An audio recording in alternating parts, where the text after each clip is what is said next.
Hai, Assalamualaikum. Jom belajar bersama Cikgu Wawa.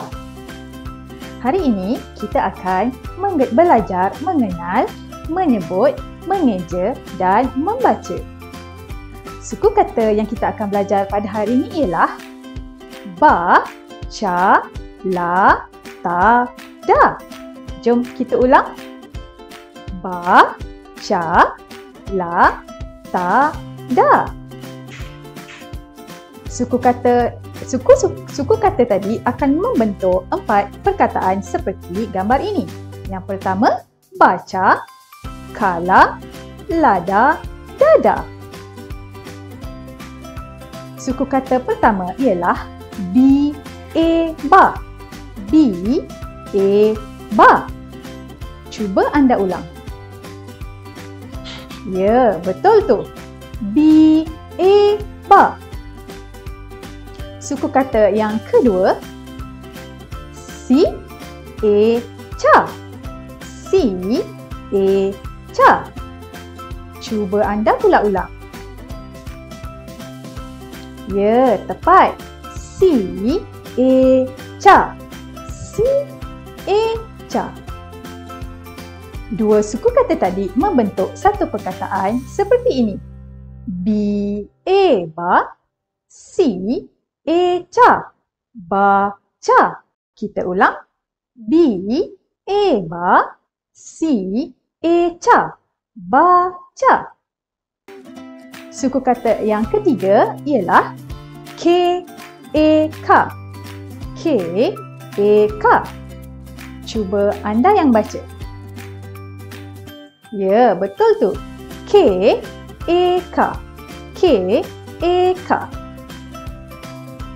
Suku kata yang keempat ialah l, e, la.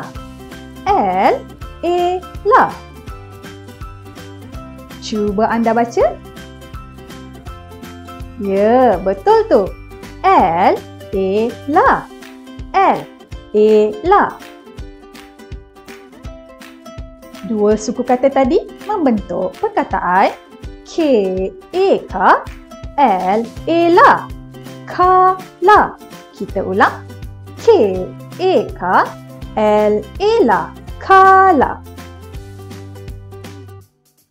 Suku kata seterusnya di, e, da. Di, e, da. Cuba anda baca. Ya, tepat. Di, e, da. Di, e, da.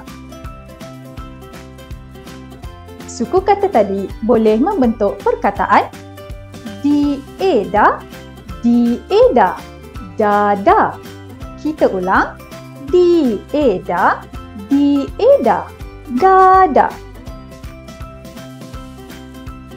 Suku kata seterusnya ialah l, e, la. L, e, la. Cuba anda baca. Ya, betul tu. L, e, la. L, e, la. Seterusnya, di, e, da. Di, e, da. Cuba anda baca. Ya, betul tu.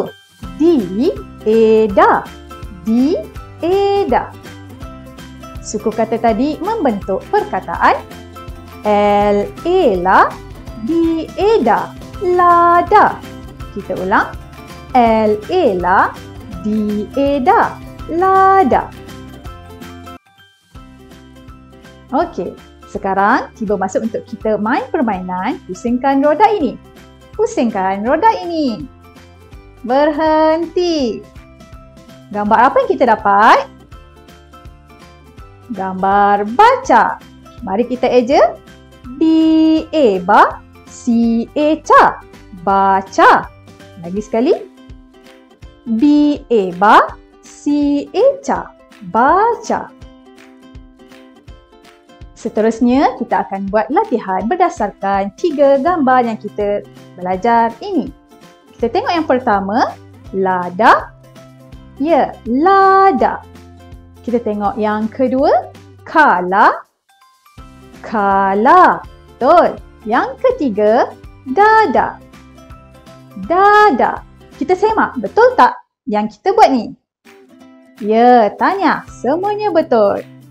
Okey, seterusnya sebelum kita mengakhiri kita punya pelajaran pada hari ini, kita akan ulang kaji semula 4 perkataan yang kita belajar tadi. Yang pertama, gambar lada. Suku katanya ialah L-A-La, D-A-Da, lada. Gambar yang kedua, kala.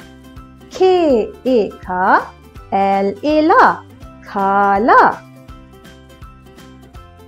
Gambar yang ketiga, dada. D-A-Da, D-A-Da, dada. Dan gambar yang terakhir ialah baca. B-A-Ba, C-A-Ca, baca. Sekian sudah pelajaran kita pada hari ini daripada Cikgu Wawa. Terima kasih dan Assalamualaikum.